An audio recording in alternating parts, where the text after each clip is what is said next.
আসসালামু আলাইকুম দর্শক, আজকে আমি একটি মাছের রেসিপি নিয়ে চলে আসলাম। সেটা হচ্ছে পাঁচমিশালি মাছ তেল ছাড়া রান্না করে আপনাদের সাথে শেয়ার করব। আশা করছি আমার আজকের রেসিপিটি আপনাদের খুবই ভালো লাগবে। ভালো লাগলে আমার চ্যানেলটা সাবস্ক্রাইব করে লাইক দিয়ে পাশে থাকবেন, প্রথম থেকে শেষ পর্যন্ত ভিডিওটা দেখবেন, তাহলে বুঝতে পারবেন যে আমি কি রেসিপি নিয়ে চলে আসলাম। তো প্রথমে দেখিয়ে দিচ্ছি আমি এখানে মাছগুলো কিভাবে ধুয়ে পরিষ্কার করে নিয়েছি। দেখতেই পাচ্ছেন অনেক পদের মাছ এখানে আছে। তারপরে আমি মাছটাকে রেখে দিয়ে আমি পরবর্তী আয়োজনে চলে আসলাম।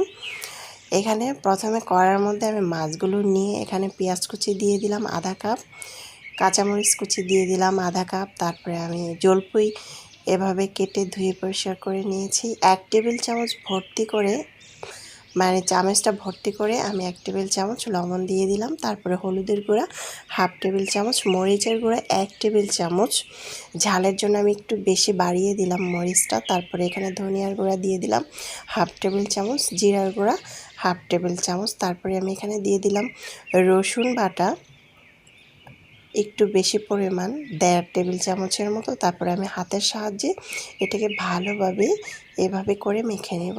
দেখতেই পাচ্ছেন দর্শক, আমি কিন্তু এটার মধ্যে তেল দিইনি, খুব সুন্দর করে এভাবে করে মাখিয়ে নিব।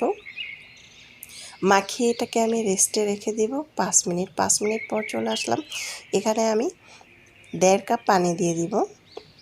1.5 কাপ পানি দিয়ে আমি হাতের সাহায্যে ভালোভাবে আরেকটু নেড়ে চেড়ে দিব।